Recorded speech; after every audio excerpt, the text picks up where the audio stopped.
राधा जी के पति का? अनय घोष। राधा जी की सास का नाम था जटिला, ननन का नाम था कुटिला। क्या समझते हो श्री जी के विषय में? बोलने के लिए बहुत होश से बोलना।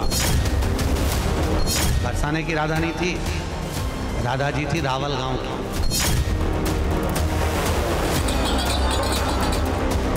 महारानी जी के विषय में बोला, सभा में कह रहा हूं, देख लेना, ना लोक लायक रह जाएगा ना परलोक लायक रह जाएगा। जी हाँ, राधा रानी को लेकर जो बयान दिया गया, प्रदीप मिश्रा ने जो बयान दिया, उसको लेकर विवाद हो गया और आज बाकायदा एक महापंचायत हो रही है जिसमें फैसला होना है, उस पर हमारी नजर है। मथुरा के बरसाना में आज महापंचायत है। पंडित प्रदीप मिश्रा के बयान से गुस्सा साफ तौर पर नजर आ रहा है। राधा रानी को लेकर की गई थी टिप्पणी। प्रदीप मिश्रा ने कहा था रावल गांव की है राधा, पंचायत में शामिल होंगे ब्रज के तमाम साधु संत और इस महापंचायत में दरअसल फैसला होना है कि प्रदीप मिश्रा के लिए आगे का रास्ता क्या होगा और उनके खिलाफ कोई फैसला होता है या नहीं, यह भी देखने वाली बात होगी। तो बैठक में ब्रज के प्रमुख साधु संत शामिल हो रहे हैं। मथुरा के बरसाना में यह महापंचायत बुलाई गई। तो यह विवाद आखिर है क्या? विवाद यह है कि कृष्ण राधा की कथाएं वाकई सच हैं या सिर्फ फसाना, एक पौराणिक सत्य है या सिर्फ भक्ति काल के कवियों की कल्पना। यह विवाद शुरू हुआ कथावाचक प्रदीप मिश्रा के बयान के बाद, जो कृष्ण कथाओं के विद्वान हैं। जाने माने कथावाचक प्रदीप मिश्रा ने कहा कि राधा बरसाना की नहीं, रावल की है। बस इसी बयान पर साधु संतों की नाराजगी का सिलसिला शुरू हुआ, जो अब महापंचायत तक जा पहुंचा है और कहा यह जा रहा है कि इस महापंचायत में फैसला होगा कि प्रदीप मिश्रा ने जो कुछ कहा है उसकी सजा क्या होनी चाहिए। मथुरा का सीधे रुख करते हैं। बरसाना से हमारे संवाददाता शिवांग माथुर इस वक्त हमारे साथ मौजूद हैं। शिवांग, एक तो यह बताइए कि इस महापंचायत में कौन कौन शामिल हो रहा है, इसका मुख्य एजेंडा क्या है, प्रदीप मिश्रा के बयानों को वहां पर मौजूद साधु संत ले कैसे रहे? देखिए बिल्कुल समीर, बरसाना में जो मान मंदिर के अंदर एक महापंचायत का आयोजन आज किया गया है, यहाँ उम्मीद जताई जा रही है कि मथुरा, वृंदावन और बरसाना के जो लोग हैं हज़ारों की संख्या में यहाँ पहुँचेंगे। तमाम जितने बड़े मंदिर हैं उनके संत समाज के लोग, जितने यहाँ पे बड़े विद्वान लोग हैं, उनको यहाँ पे बुलाया गया है। जैसा कि आप तस्वीरों में देख रहे हैं, जैसा कि आपने पूछा कि राधा रानी के ऊपर जो प्रदीप मिश्रा, जो कि कथावाचक भी हैं, पंडित प्रदीप मिश्रा ने जो उन पे कमेंट किया, उनके जन्म स्थान के बारे में, उनके परिवारजनों के बारे में, उससे कहीं ना कहीं संत समाज में खासी नाराज़गी है। और इसी को देखते हुए यहाँ पे मान मंदिर के अंदर यहाँ पे एक महापंचायत का आयोजन किया गया है, जो कुछ देर में शुरू होगी। हमारे साथ सुनील हैं, जो कि यहाँ के सचिव हैं। ये बताएं, हम लोग जानना चाहते हैं, जो दर्शक इस वक्त देख भी रहे हैं, कि आखिर प्रमुख मसला क्या है और इस महापंचायत के जरिए आप लोग क्या करना चाहते हैं? क्या प्रदीप मिश्रा के लिए कोई दंड की व्यवस्था करेंगे आप? मसला तो अब सोशल मीडिया के माध्यम से जन जन में पहुंच गया है। मसला तो था ही नहीं, पर एक विवेकहीन व्यक्ति ने या मद में एक व्यक्ति ने दूषित अन्न खाकर श्री राधा रानी के बारे में, जो कि युगल सरकार के उपासक, करोड़ों की संख्या में प्रतिवर्ष ब्रज में 8 करोड़ लोग आते हैं। गिरिराज जी में अभी मूढ़िया पूनम मेला लगेगा, उसमें 2 करोड़ लोग आएंगे 5 दिन के अंदर। वो सब कहीं ना कहीं से कृष्ण और राधा के भक्त हैं। उन भक्तों को जो कष्ट पहुंचा है, राधा नाम पर जो उन्होंने दंगल बनाया है, उस दंगल जो बनाया है वो राधा रानी का जो अपमान किया है उन्होंने, विवाह के बारे में और बरसाना के बारे में टिप्पणी करी है कि बृषभान जी की कचहरी हुआ करती थी और वो वर्ष में एक बार यहाँ आते थे, इसलिए उसका नाम बरसाना था। और ये उन्होंने जो सरासर गलत कहा, इसका कोई दूर तक कोई ऐतिहासिक कोई प्रमाण नहीं है। तो आज जो महापंचायत आप लोगों ने बुलाई है, इसका क्या, इसमें क्या तय होना है? हमने 28/5 को पहली जो बैठक करी थी बरसाना में, उसमें तय हुआ था कि अपने ही व्यक्ति है, अगर ये 20 दिन में आके मान लो माफ़ी मांगते हैं तो आगे कोई कार्रवाई नहीं होगी, और 20 दिन में नहीं आते हैं तो एक महापंचायत तय की जाएगी। ये उसी समय तय हो गया था, जिसका आज 24 तारीख को। ठीक है, कुछ और भी लोगों से हम यहाँ बात करेंगे जो लोग यहाँ पे पहुँचे हैं। आप कहाँ से आए हैं? हम हरियाणा से आए हैं, ब्रिज से। माहौली गांव पड़ता है ब्रिज मंडल में। ठीक है, तो क्या आप लोगों की मांग क्या है आज? हम ये कहना चाह रहे हैं, मेरा नाम राजेश कृष्ण शास्त्री है और मैं मधुबन माहुली मथुरा से आया हुआ हूँ। क्या कहना चाहते हैं? मैं ये कहना चाहता हूँ, जो प्रदीप मिश्रा जी ने जिस प्रकार से जिन शब्दों का प्रयोग किया है, दहनकासुर शब्द का प्रयोग किया है। दहनकासुर का मतलब राक्षस होता है, जो कि भागवत जी के अंदर वर्णित है। मैं ये कहना चाहता हूँ कि भागवत में स्वयं लिखा है, आत्म नामो गुरुर नामो नामाति कृपणे श्रेयस कामो नागरणिया ज्येष्ठा पत्र कलत्रयो। अपने से बड़े का कभी नाम नहीं लेना चाहिए, बल्कि उन्होंने ब्रज की अधिष्ठा देवी श्री राधा रानी जी एवं ब्रजवासियों का इस प्रकार से शब्दों का प्रयोग करना उचित नहीं है। महापंचायत में फैसला क्या लेंगे आप लोग? विद्वानों से पूछेंगे, जो संत समाज के लोग हैं उनसे पूछेंगे? शिवांग, एक बात बताइए, साफ तौर पर प्रदीप मिश्रा की तरफ से ये कहा जा चुका है कि उनके पास वक्त नहीं है, अभी वो ब्रज आ नहीं सकते। 4-5 महीने तक लगातार उनकी कथाएं लगी हुई हैं। ऐसे में ये महापंचायत जो की जा रही है, इसका एजेंडा क्या रखा गया है? उन्होंने तो कह दिया कि वो भी नहीं आ सकते ब्रज।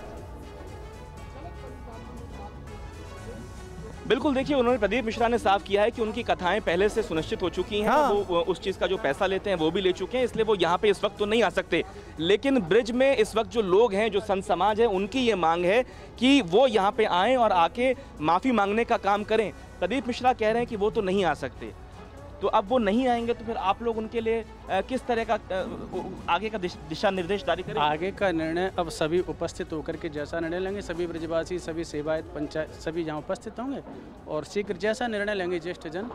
और वो कह रहे हैं मैं 3-4 महीने बाद आ सकता हूँ, अभी मेरी कथाएं लगी हुई हैं।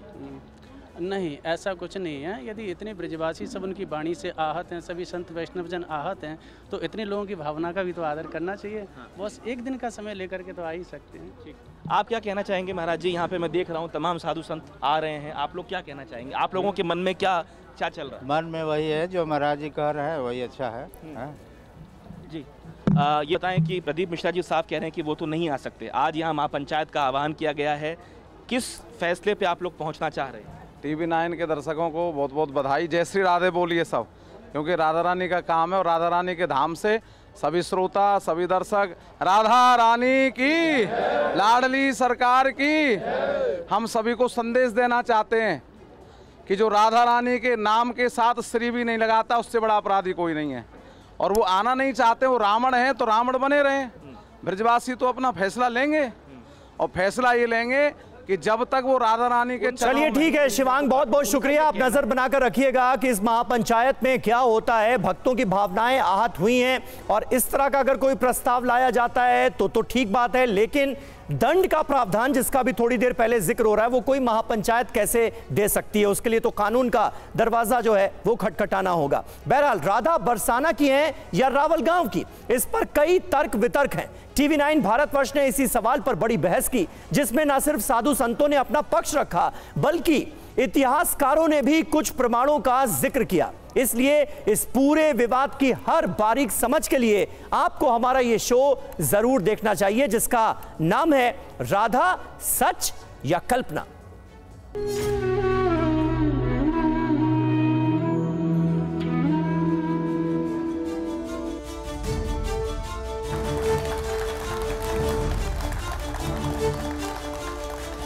नमस्कार, स्वागत है आपका हमारे इस खास शो में। बंसी सब सुर त्यागे हैं, एक ही धुन में बाजे हैं, हाल न पूछो मोहन का, सब कुछ राधे राधे हैं। नमस्कार, मैं हूं निशांत चतुर्वेदी। वैसे तो यह विवाद बहुत पुराना है, लेकिन इस वक्त यह विवाद देश में चर्चा का बहुत बड़ा मुद्दा बन चुका है। विवाद यह है कि कृष्ण राधा की कथाएं वाकई सच हैं या सिर्फ फसाना, एक पौराणिक सत्य है या सिर्फ भक्ति काल के कवियों की कल्पना। यह विवाद शुरू हुआ देश के दो बड़े संतों की बहस के बाद। ऐसे संत जिनके देश और दुनिया में करोड़ों भक्त हैं, जो कृष्ण कथाओं के विद्वान हैं, जाने माने कथावाचक प्रदीप मिश्रा और दुनिया भर में विख्यात प्रेमानंद जी महाराज। आज TV 9 भारतवर्ष के इस हाईटेक स्टूडियो में हम उसी बहस के साथ हाजिर हैं। दोनों पक्षों के बड़े बड़े धर्माचार आज हमारे साथ होंगे, इतिहासकार के तर्क होंगे और देश की आम जनता के बीच हम निष्कर्ष निकालने की कोशिश करेंगे कि आखिर कृष्ण की राधा सच है या कल्पना। सीधे हम चलते हैं। हमारे साथ हमारे इस वक्त खास मेहमान जुड़ चुके हैं, लेकिन सबसे पहले आप सबका इंट्रोडक्शन एक एक करने से बेहतर होगा मैं उनका इंट्रोडक्शन करूं और सीधे उनके पास लेकर जाऊं। बड़ा सवाल जो इस वक्त मेरे सामने आ रहा है, पंडित महेंद्र मिश्र जी, सवाल खड़ा ये है, क्यों ये तर्क दिए जाते हैं, क्यों कहा जाता है कि वो काल्पनिक है, क्यों कहा जा रहा है कि वो रावल गांव से थी, क्या ये सब क्यों कहा जा रहा है? देखिए, ऐसा है कि पहले बात तो मैं राधा जी के बारे में बताना चाहता हूँ कि रा कारो दानवाचक धा निर्वाणवाचक, वो रावल गांव में पैदा हुई थी। उसके उपरांत वो जो है बरसाने में आके बसी अपने पिताजी के साथ, और ऐसा कहा जाता है कि 10 साल तक तो उनकी मुलाकात जो है कृष्ण भगवान से हुई। उसके उपरांत कृष्ण जी जो है वृंदावन को छोड़ करके मथुरा चले गए, उसके बाद उनकी मुलाकात नहीं हुई। और ये एक बात और मैं कहना चाहता हूँ कि उनकी शादी जो है कृष्ण भगवान से नहीं हुई थी, और ये बात कहीं पे भी नहीं है। जितने भी प्रमुख मंदिर हैं देश के, जितने यहाँ तक कि जो द्वारकाधीश मंदिर है, जो प्रमुख मंदिर है हमारे मथुरा जी में, वहाँ पे भी जो है राधा जी की मूर्ति नहीं है। और ये हमारे जो है उड़ीसा का जो मंदिर, वहाँ पे भी राधा जी की मूर्ति नहीं है। दक्षिण के बहुत सारे जो है मंदिर है, वहाँ पे भी राधा जी की मूर्ति। लेकिन क्या आप ये कहते हैं, आप बहुत बड़ी बात कह रहे हैं कि उनका उनसे कोई विवाह नहीं हुआ था, लेकिन आप क्या ये भी मानते हैं कि वो एक काल्पनिक थी? ऐसा कई लोग, कई साहित्यकारों ने कहा। जी नहीं, ऐसा बहुत सारे जगह कहा गया है कि उनकी शादी हुई थी, लेकिन ये है कि आत्मिक रूप से वो मानती थी। वो उनके रिश्ते में जो है उनकी जो है मामी लगती थी, और वो जो उनकी मामी थी वो यशोदा के भाई के साथ उनकी विवाह हुआ था।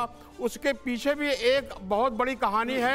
आपने ये कहा कि पहले तो शादी नहीं हुई, और दूसरा आपने कहा कि वो कृष्ण की मामी थी, इसका क्या आधार है? जी नहीं, वो आधार है उसमें जो है, उसमें ब्रह्मवेद पुराण में कहा गया है, उसमें लिखा भी है, और उसमें उसके अंदर कहा गया है कि उनकी शादी जो है वो जो है हुई थी, जो है आप जो बता रहे हैं ब्रह्मवत्र आयान से हुई थी। लेकिन उसी में ये भी कहा गया कि उनकी शादी भी हुई थी, लेकिन ये आयान जो थे वो जो है कंस के जो है वो सैनिक थे। तो अब आपने जिस पुराण का जिक्र किया है वो पुराण वहां पर रखा हुआ है। हमारे साथ डॉक्टर हरि मोहन गोस्वामी जी हैं। आपका जो इन्होंने अभी तक बोला है, इनका ये कहना है, पहला कि शादी नहीं हुई थी, दूसरा वो उनकी मामी थी। जिस पुराण का ये जिक्र कर रहे हैं वो पुराण आपके पास में देख रहा हूं। देखिए, मैं आपको पहले सबसे प्रमाणिक ग्रंथ हमारे यहाँ गीता है। गीता से सिद्ध करके भगवान श्री कृष्ण कहते हैं, कीर्ति श्रीवाच नारीणाम स्मृत मेधा धृति क्षमा। श्री का अर्थ श्री जी है। ब्रज में भी आप जाओगे तो राधा रानी मंदिर नहीं कहेंगे बरसाना में, श्री जी का मंदिर कहेंगे, ये प्रसिद्ध है। दूसरी बात, राधा रानी बरसाने की थी, बरसाने की हैं, बरसाना में ही रहती हैं, आज भी उनकी सत्ता विद्यमान है। कलयुग में अनेकों भक्तों के द्वारा किशोरी जी के दर्शन प्राप्त हुए हैं। उसमें गुलाब सखी प्रसिद्ध है, बरसाना जाइए, जिस गुलाब सखी की जो मुसलमान होते हुए भी किशोरी जी के यहाँ यंत्र बजाता था, उसको दर्शन किशोरी जी ने दिए, ये सत्ता विद्यमान है। और आपको मैं बताऊं, अनया राधितो नूनम भगवान हरिश्वर, भागवत जी कहती हैं, और राध साध्य संसिद्धौ धातु से पाणिनीय जी स्वयं अपने सूत्र में व्याकरण सिद्धांत से स्पष्ट करते हैं। संसिद्धि अर्थ में राधा जी का उपयुक्त पाणिनीय जी ने किया है, जो व्याकरण के आचार्य हैं। वो कहते हैं संसिद्धि अर्थ का सद्य जो स्वयं सिद्ध हो, जिसको सिद्ध करने की आवश्यकता ही नहीं है, जो स्वयं सिद्ध है वो राधा है। और इन्होंने अभी कहा मुझसे, आप सब सुन रहे हैं, अब सुनिए आप, ब्रह्म वैवर्त पुराण जिसकी ये बात कर रहे हैं, ब्रह्म वैवर्त पुराण में आप आ जाइए।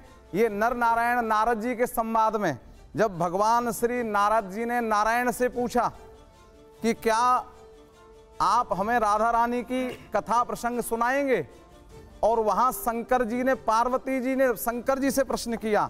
माँ पार्वती कहती हैं, भोलेनाथ आपने पंचरात्र सुनाया, नीति शास्त्र सुनाया, योगियों की गति सुनाई, आप देख सकते हैं, फोटो भी ले सकते हैं, मैं प्रमाण दे रहा हूं आपको। तो वहां कहते हैं कि आप राधा तत्व की विवेचना कीजिए। तो शंकर जी कहते हैं, मुझे भगवान श्री कृष्ण ने मना कर रखा है राधा तत्व बोलने के लिए। गोपनीयम गोपनीयम गोपनीयम प्रयत्नतः, राधा तत्व को संसार के सामने प्रकाशित नहीं किया जा सकता है। इसलिए महेश्वरी, मैं पहले भगवान से प्रार्थना करके आज्ञा ले लेना चाहता हूं। तब भगवान श्री कृष्ण ने आज्ञा दी कि क्योंकि पार्वती भोलेनाथ आपके आधे अंग की स्वामिनी है, अर्धांगिनी हैं, इसलिए आप इनको किशोरी जी की कथा श्रवण करा सकते हैं। तो उसी अध्याय में भगवान, आप ये बता सकते हैं कि ब्रह्म वैवर्त पुराण कब लिखा गया?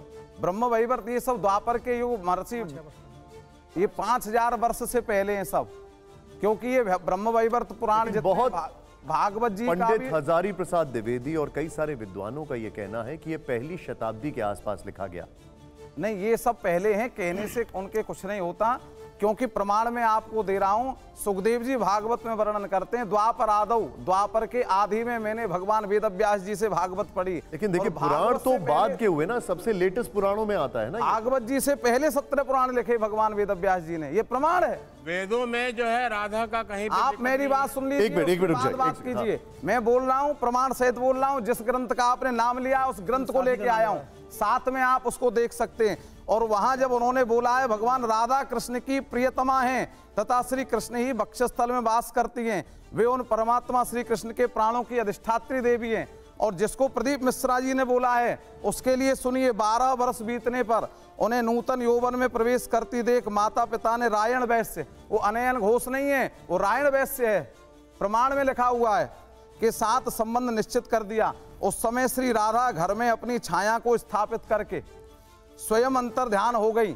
उस छाया के साथ, छाया राधा शब्द भी नहीं लिखा पुराण में, छाया के साथ रायण का विवाह हुआ। उसी में आगे आइए आप, कहीं दूसरी जगह जाने की आवश्यकता नहीं है आपको। भगवान श्री कृष्ण का अंशभूत गोप, इस पर अवतार के समय भूतल पर श्री कृष्ण का मामा लगता था। जगत सृष्टा विधाता ने, वह श्री कृष्ण का मामा, जगत सृष्टा विधाता ने पुण्य में वृंदावन में श्री कृष्ण के साथ साक्षात श्री राधा का विधि पूर्वक विवाह कर्म संपन्न कराया। एक ही अध्याय में, एक ही जगह, दो व्यक्ति। मिश्रा जी क्या कहेंगे आप इसमें? हरिवंश जो है उसमें, हरिवंश में जो प्रशिष्ट है जो है महाभारत में, उसमें कहीं पे भी जिक्र नहीं है राधा जी का, और न ही कहीं पे शादी का विवाह का जिक्र है। तो ये जो है अलग से जो है ये आ गया है। और इसमें जो है जो इन्होंने कहा, लेकिन जिस पुराण का आपने जिक्र किया उन्होंने जो शादी जो रायण जी से हुआ था वो असली विवाह हुआ था राधा जी का, और उसी के साथ हुआ था, वो उनकी मामी थी। और वो यशोदा जी जो है, यशोदा के भाई की जो है वो पत्नी थी, और इसलिए जो है उनका विवाह जो है वो कृष्ण भगवान से नहीं हुआ था। मानते कि नहीं मानते? क्या मानते? पुराण को मानते कि नहीं मानते? किसको? देखिए पहले वो 2000 साल पहले जो है उनका कहीं पे भी जिक्र नहीं है। आप ये बताइए कि द्वारकाधीश में जो है उनकी मूर्ति नहीं है।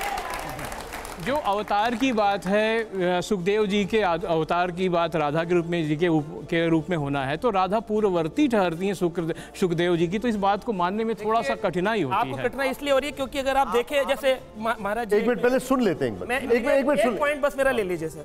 ये पॉइंट है कि गौड़ीय वैष्णविज्म का नाम, प्रदीप जी ने भी अपने बोला कि मैंने गौड़ीय ग्रंथों को लिखा, सुना और पढ़ करके बोल रहा हूं। तो गौड़ीय शब्द कहां से आया? गौड़ीय शब्द का मतलब है श्री चैतन्य महाप्रभु। श्री चैतन्य महाप्रभु, आज हम इस्कॉन के माध्यम से चैतन्य महाप्रभु का प्रचार पूरे विश्व में कर रहे हैं, विश्वव्यापी स्तर पर कर रहे हैं। व्रजवासियों के उस राधा रानी कृष्ण के भाव को श्रीला प्रभुपाद पूरे विश्व में लेके गए। सबसे इंपॉर्टेंट बात यह है समझने वाली कि इसके अंदर चैतन्य महाप्रभु कौन है? बोले श्री राधा कृष्ण नहीं अन्य, श्री कृष्ण चैतन्य। राधा रानी के रंग को लेकर गौर रंग के चैतन्य महाप्रभु आए। यदि गौर न होते तबे की होते, केम न जाना तके राधार शक्ति। राधा की शक्ति को कौन बताता? स्वयं राधा रानी ने कृष्ण के रूप में अवतरित होकर चैतन्य महाप्रभु के रूप में सबको बताया। और भांडेर वन आज भी वो विराजमान है जहां पर राधा रानी का विवाह श्री कृष्ण से हुआ।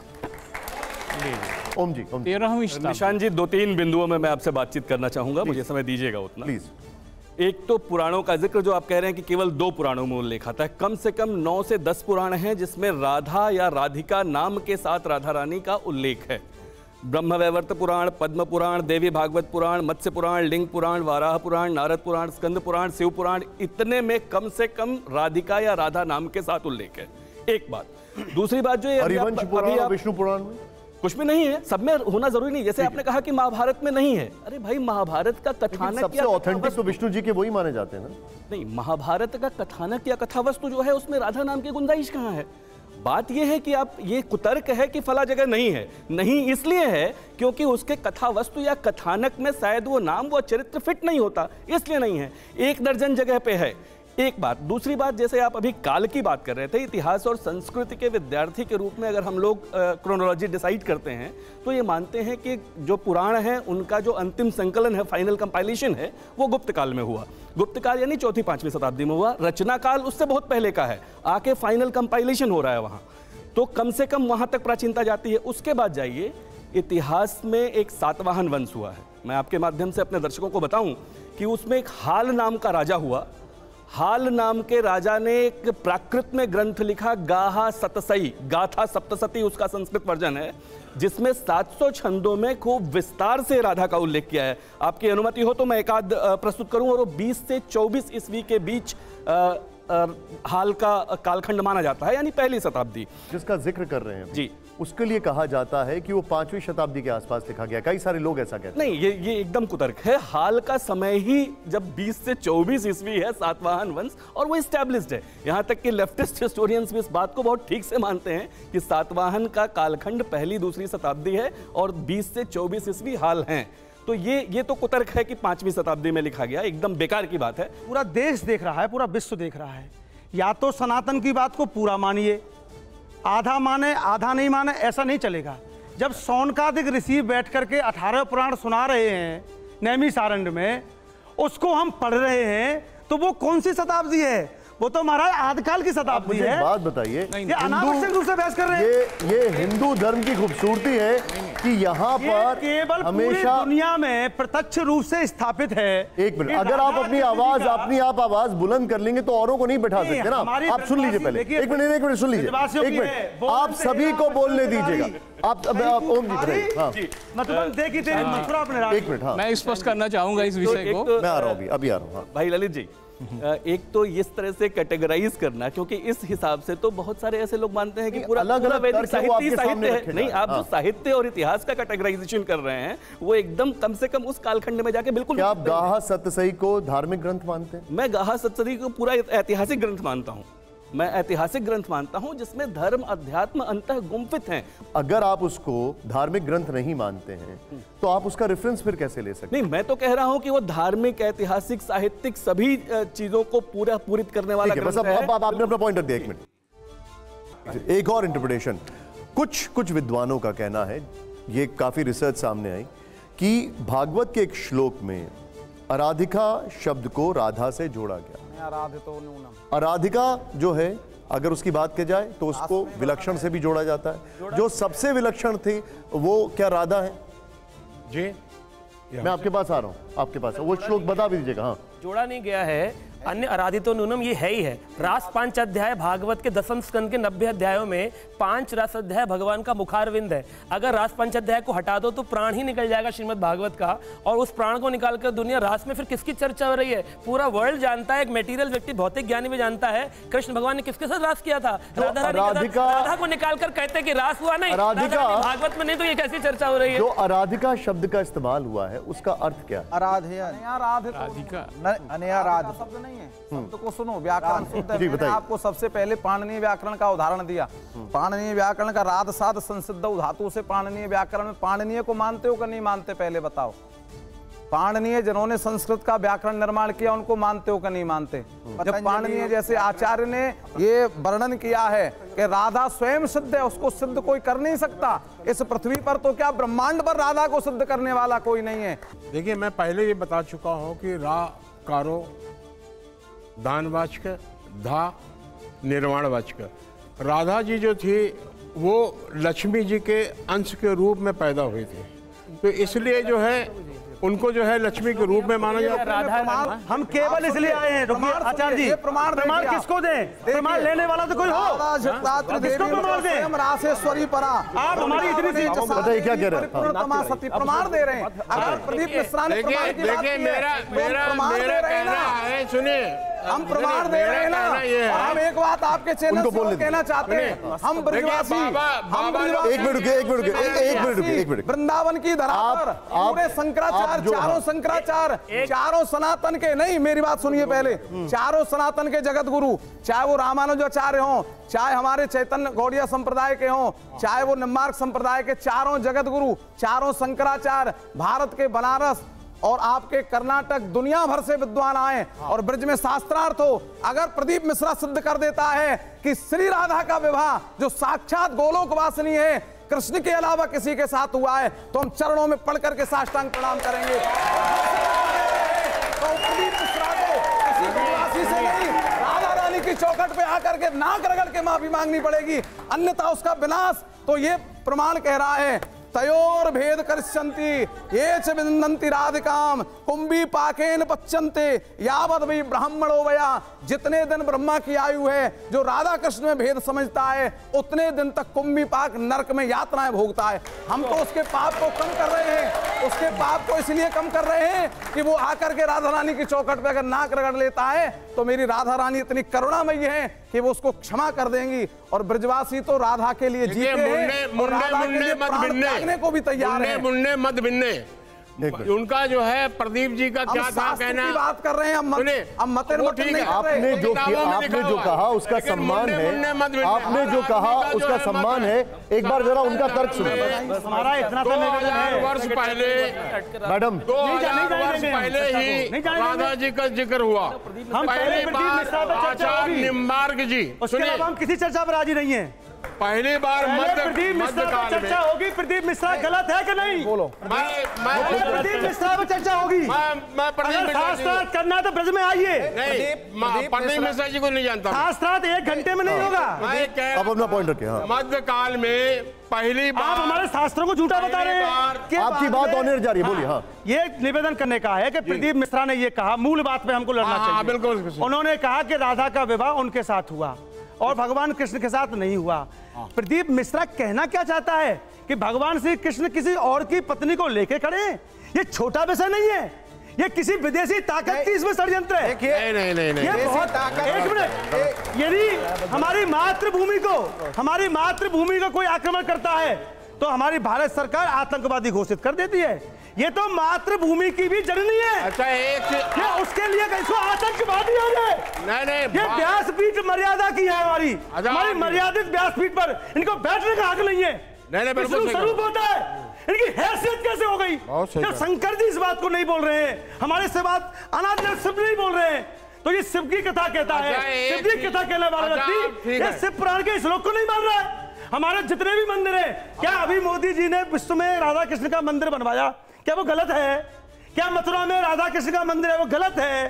पूरे संसार में राधा कृष्ण का मंदिर गलत है? क्या कहना चाहते हैं ये लोग?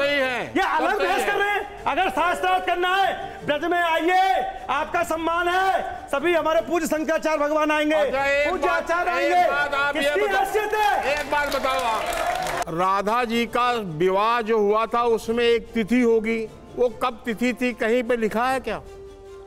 हम इनसे एक बात पूछना, एक मिनट, एक बात पूछिए। ये जगत पिता ब्रह्मा को भी झुटला रहे हैं। एक मिनट पांडे जी, पांडे जी, पांडे जी करके संहिता को भी झुटला रहे हैं। पहले एक मिनट आप जवाब दे दीजिए। हाँ, ब्रह्मा जी ने विवाह कराया, पांडे जी कराया है। पांडे जी, हम ब्रजवासियों को कराया है। देखिए, हमारे ठाकुर जी कहते हैं ब्रजवासी बल्लभ सदा मेरे जीवन प्राण, और इनको कबहू न बिसारियो मो नंद बाबा की। इन्होंने जो सवाल पूछा है, एक मिनट, इन्होंने जो सवाल पूछा है उसका जवाब हम दे तो रहे। सुन लीजिए, पहले सुन लीजिए जवाब। आपका उत्तर सुनिए। हाँ बताइए, उत्तर बताइए। श्री कृष्ण पट्ट रागी गया गोलोक राधिका भिया। जब ठाकुर जी का नामकरण संस्कार हुआ था, कोई मुझे यहाँ बता सकता है पूरे ग्रंथ 18 पुराण पढ़ करके नामकरण संस्कार प्रत्यक्ष हुआ था कि छुपकर हुआ था? भगवान के कितने संस्कार छुपकर हुए? जो गर्गाचार्य जी ने कहा कि मैं अगर इसका नामकरण संस्कार आपके पुत्र का करता हूं तो कंस को लगेगा कि ये देव की वसुदेव का पुत्र है। इसलिए नंद बाबा ने कहां कराया नामकरण संस्कार?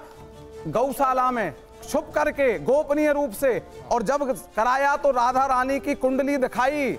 आप पढ़िए, वृषभान जी ने गर्गाचार्य जी से निवेदन किया कि मेरी पुत्री के लिए सुयोग्य वर कौन है? आपसे बड़ा ज्योतिषी संसार में दूसरा नहीं। सुन लीजिए पहले पूरी बात, प्रसंग पूरा सुनते हैं तब पूरा होता है, एक बात से नहीं होता। तो गर्गाचार्य जी से, वहां वृषभान जी से गर्गाचार्य जी ने कहा है कि साक्षात जो श्री कृष्ण हैं जो परिपूर्ण अवतार लेकर आए हैं उनकी भी आह्लादनीय शक्ति जो कभी भी अवतार नहीं लेती, गोलोक धाम से पहली बार इस ब्रजमंडल पे आई हैं, वो राधा रानी, उनका सुयोग्य वर कृष्ण के अलावा दूसरा कोई हो ही नहीं सकता, कोई है ही नहीं। सुनिए, फिर उन्होंने कहा है, आप पहले सुनिए। तो पहले क्या ये गोपनीय प्रयत्न था क्या? अरे सुनिए पहले। हाँ, फिर उन्होंने कहा कि आप ही आचार्य बनेंगे, आपसे योग्य कोई नहीं। गर्गाचार्य जी ने कहा मेरी सामर्थ्य नहीं कि मैं राधा कृष्ण का विवाह करा सकूं, तो फिर कौन कराएगा पृथ्वी पर? और पृथ्वी का कोई व्यक्ति राधा कृष्ण का विवाह कराने की सामर्थ्य नहीं रखता, तो फिर कौन कराएगा? बोलो स्वयं ब्रह्मा जी कराएंगे, स्वयं ब्रह्मा जी आकर के कराएंगे। और ब्रह्मा जी ने विवाह कराया। प्रमाण देखिए आप, श्लोक सुनिए। तदाम वरो देव वरो विधि प्रभु समागतस्तस्य परस्य सम्मुखे नत्वा तदम्बरी सतरीग्राभी कृतांजलिश्चारु चतुर्मुखो जगो। चारों मुखों से ब्रह्मा जी ने सिंहासन पर स्वर्णमय जटित पर राधा कृष्ण बैठे हैं और उनको प्रणाम किया है। और क्या कहा है इसको सुनिए। यदा युवाम प्रीत युतौ चंद्र पीतांबरात वन रूप रूपितौ तथापि लोक व्यवहार संग्रह द्विविधम विवाहस्य तुकास्य माराभ्यहम। ब्रह्मा जी कहते हैं प्रभु आपके विवाह की आवश्यकता नहीं है, लेकिन ब्रह्मा जी उस समय से जानते थे कलयुग में एक प्रदीप मिश्रा नाम का व्यक्ति होगा जो राधा जी के चरित्र पर आक्षेप करेगा। इसीलिए ब्रह्मा जी कहते हैं तथापि लोक व्यवहार संग्रहाद, फिर भी लोक व्यवहार के लिए प्रभु मैं आपका विवाह कराता हूं, क्योंकि आप अलग नहीं है, विवाह उसका होता है जो अलग होते हैं। राधा कृष्ण एक हैं, एक व्यक्ति का विवाह नहीं होता, परंतु आप भेद से जन्म लेकर आए, इसलिए व्यवहार लोक के लिए मैं आपका विवाह कराता हूं। तब ब्रह्मा जी ने वहां उठ करके तदा से उत्ताय विदुरहुतासनम प्रज्वाल्य कुंडे स्थितियोस्तयो पुरा श्रुते करग्राह विधिम विधानतो विधाय धाता संवस्थितो भवत। विधाता ने स्वयं फेरे लगवाए हैं, स्वयं विधाता। आपने यहाँ पर उन्होंने जो सवाल पूछा उसका जवाब दिया, प्रमाणों के साथ दिया। केवल ऐसा तो नहीं है ये कि लोकवंतु लीला केवलम, लोकवंतु लीला ग्रंथों में नहीं होती, ग्रंथों में नहीं होती, नहीं इसमें तिथि नहीं है, अगर कोई संयोग नहीं है। यद्यपि शुद्धम लोक विरुद्धम ना करणीयम पाणनीय सूत्र है। ये पाणनीय को आप नहीं मानते, पूरा दक्षिण भारत मानता है, पूरा ब्रह्मांड मानता है। अगर हम लोग को सबको आपने ये जो रेफरेंस दिया, बनाकर उड़ा, आपने एक मिनट हमारे दर्शकों के लिए बताइए, आपने ये जो पूछा था वो क्या था? हमने ये पूछा था किस तिथि में, नहीं आपी जो आपने जो आप ब्रज में आइए, एक मिनट मैंने ये पूछा था लोकवंतु मतलब देश के दुनिया के लिए केवल लीला नहीं। इसलिए धन्य है जो पूरा त्रिलोकी जन कृष्ण के तत्व की चर्चा करता है, कृष्ण कृष्ण रटता है। जब द्वारका में कृष्ण सोते हैं तो उनके शरीर के रोम रोम से राधा राधा शब्द आता है। अच्छा एक चीज बताइए, आपकी द्वारकाधीश जो है मथुरा का सबसे बड़ा मंदिर है, उसमें राधा जी की मूर्ति क्यों नहीं स्थापित? द्वारकाधीश राजा दरबार में राधा रानी थोड़ी रहेंगी, भगवान कृष्ण के दो स्वरूप हैं। दरबार में राधा रानी थोड़ी रहेंगी। और दूसरे उड़ीसा में जो मंदिर है वहाँ क्यों नहीं स्थापित? दरबार में राधा रानी। आपके प्रश्न का उल्टा प्रश्न कर रहे हैं। अच्छा दूसरी आपने अब तक आपने इतने प्रश्न किए हैं, अब आपसे दो प्रश्न हमारे हैं जी। आप कह रहे हैं फला मंदिर में नहीं है, हमारे ब्रज में राधा जी का मंदिर राधा कृष्ण के साथ है जी। पूरे विश्व में राधा कृष्ण के मंदिर हैं। अगर प्रदीप मिश्रा का बयान और उनका प्रमाण यदि ठीक है तो हम कल से सारे मंदिर बंद करा दें, यही कहना चाहते हैं? प्रदीप मिश्रा आप क्या कहना चाहते हैं? मैं ये कहना, बताइए आप क्या कहना चाहते हैं? आप सवाल पूछना चाह रहे थे, सवाल पूछने, सवाल का जवाब इन पर नहीं है। क्या सवाल जवाब दे रहे हैं? आपका सवाल क्या है? आपने हमने इनसे ये पूछा कि राधा कृष्ण बरसाने में साथ क्यों हैं, पूरे विश्व में राधा कृष्ण साथ क्यों हैं? बस सवाल पूछ लिया आपने, अब मैं जवाब ले लेता हूँ, बताइए। मैं ये कह रहा था इनसे, नहीं वो पूछ रहे सवाल आपसे, फिर से पूछे सवाल वो सुनो। हम ये पूछना चाहता है पूरे विश्व में और ब्रजमंडल में बरसाने में और ब्रजमंडल की गली गली में पूरे संसार में राधा कृष्ण के मंदिर एक साथ क्यों हैं? इसलिए है कि राधा जी को बहुत प्रेम करते थे कृष्ण भगवान, और राधा जी कृष्ण भगवान को बहुत ज्यादा प्रेम करती थी। वो प्रेम का प्रतीक है और वो लक्ष्मी जी के अंश हैं, इसलिए उनको अपने प्रेम के प्रतीक के रूप में चतुर्वेदी जी एक प्रश्न और पूछिए इनको कि क्या वो दूसरे की पत्नी को लेके खड़े हैं? फिर पत्नी क्या कहना चाहते हैं? एक बात बताइए। अरे प्रदीप मिश्रा आप क्या कहना चाहते हैं? कोई भगवान किसी स्त्री को अरे कमाल रख सकता? अब समझिए, अब आप शास्त्र समझिए, आप भागवत जी समझिए। भागवत जी में वर्णन आता है कि ब्रह्मा जी को भ्रम हो गया कि ये कैसे कृष्ण बलराम है, ये तो ब्रजवासियों का झूठा खा रहे हैं। उन्होंने सारे बछड़ा और गाय को चुरा लिया। उस काल में सभी ब्रजवासियों के भगवान कृष्ण ही बछड़ा बन गए, भगवान कृष्ण ही ग्वालवाल बन गए। ये भागवत जी का प्रसंग है। और सभी ब्रजवासियों की जितनी उस समय वेद की ऋचाओं के रूप में प्रकट हुई थी सखियां, सबकी विवाह जो भगवान कृष्ण के साथ हुआ। कितनी गिनती करेंगे ये? 63 करोड़। और इसके अलावा आम जनमानस केवल भगवान श्री कृष्ण ही पुरुष हैं और सभी स्त्री हैं। मेरा सवाल यह था कि ज्यादातर लोगों ने कहा कि ये भक्ति काल में ज्यादा हुआ। जी देखिए, निश्चित रूप से 15वीं-16वीं शताब्दी में जब भक्ति आंदोलन अपने दूसरे चरण में है, जो 8वीं-9वीं शताब्दी में भक्ति आंदोलन का पहला चरण इस देश में शुरू हुआ, आलवार नैनार से शुरू हुआ, दक्षिण से उपज के उत्तर की तरफ आया और फिर ये पूरे देश में प्रसारित हुआ। इस तरह से प्रसार हो रहा है कि उत्तर में गुरु नानक देव दिख रहे हैं, पूरब में आपको शंकर देव और माधव देव दिख रहे हैं, पश्चिम में नरसिंह मेहता दिख रहे हैं, दक्षिण में पुंतानु दिख रहे हैं। एक एक प्रांत में ढेर सारे भक्ति संत दिख रहे हैं। और उस समय भगवान श्री कृष्ण राधा माधव की लीलाओं का जिस तरह से चित्रण हो रहा है, जिस तरह से उसका प्रतिबिंबन हो रहा है, वो बहुत अद्भुत है। ठीक है, इसलिए वो एक एक मनुष्य तक पहुंच रहा है। मेरे पास समय थोड़ा कम है, मैं ललित जी के पास आऊंगा, फिर पांडे जी से क्लास टेक। ललित जी एक मिनट। मिश्रा जी, वही सवाल जो मैंने पूछा अभी, महाभारत में जिक्र नहीं हुआ। दूसरा, भक्ति काल की इसमें ज्यादा जिक्र किया जा रहा है कि भक्ति काल में ज्यादा राधा का नाम आया, लेकिन आपने ऋग्वेद सामवेद का जिक्र किया। एक बार हमारे दर्शकों को यह बता दीजिए कि क्या तब से इसका जिक्र होता आ रहा है और बीच में जो वैक्यूम था उसको आप क्या कहेंगे? जी, तो बिल्कुल जैसे कि आप लोग भी सहमत हैं कि ऋचाएँ गोपिकाएं बन गईं, तो एक उसमें एक भाव है कि ऋग्वेद की ऋचाओं को सबसे ज़्यादा महत्व दिया गया है सारे ग्रंथों में, और उन ऋचाओं में राधा जी का उल्लेख हमें मिलता है, लेकिन प्रकारांतर से मिलता है। एक व्यक्ति के रूप में नहीं मिलता है, शक्ति के रूप में मिलता है, ईश्वर की शक्ति के रूप में मिलता है हमें। और वो परंपरा फिर आगे बढ़ती, जैसे कि हमें ओम जी बता रहे थे, परंपरा आगे बढ़ती है। किंतु बीच में एक कालखंड भारत के इतिहास में दुर्भाग्य से ऐसा रहा, जब भारत में शकों और कुषाणों का आक्रमण हुआ और इंडो ग्रीक का आक्रमण हुआ, तब हमारी परंपराएं विच्छिन्न हुई हैं। फिर उनको सहेजने की कोशिश की गई है और दो परंपराएं थी, एक ऋषियों की परंपराएं थी। जब ऋषियों की परंपरा नष्ट हो गई है तो उसके बाद में सूत परंपरा स्थापित हुई है, और सूत परंपरा में जो पुरानी परंपरा उसको कथाओं के माध्यम से स्थापित किया गया, प्रयत्न किया गया है। अभी हम जो बातें कर रहे हैं वो सूत परंपरा के द्वारा कही गई कथाओं, जिन्हें हम पुराण कहते हैं, उनके द्वारा उन पर बात कर रहे हैं। तो ये परंपरा का टूटना, फिर उनका पुनर्निर्माण होना एक ऐतिहासिक तथ्य है। अब इसके बाद यदि महाभारत में और भागवत में राधा जी का उल्लेख नहीं है मनुष्य के रूप में, तो ये सत्य है, किंतु एक पूर्ण सत्य नहीं है, क्योंकि ब्रह्म वैवर्त पुराण और अन्य पुराणों में राधा जी हैं, पर राधा जी गोपिका हैं। भगवान कृष्ण की पत्नी के रूप में उन्हें स्थापित करना लगभग असंभव है। उस रूप में हम अपनी सीमाओं का व्यतिक्रमण न करें, सीमाओं को पार न करें, भक्ति की सीमा के भीतर ही रहें, तभी उचित होगा। और कोई भी व्यक्ति यदि अपनी सीमा मर्यादा को व्यतिक्रम करेगा, उसे पार करेगा, तब फिर बड़ा ही विवाद भयंकर रूप में सामने आ जाएगा, जिसमें किसी को लाभ नहीं है। इसलिए मैं दोनों महापुरुषों से निवेदन करूंगा, और बाबा स्वामी प्रेमानंद जी का तो संप्रदाय भी बहुत ही नया है, मुगल काल के समय ही उसकी उत्पत्ति हुई है, तो वो और प्राचीन जाएं, अपने अध्ययन और उनका जो ज्ञान है, ज्ञान की सीमा को और बढ़ाएं और वेदों तक पहुँचें।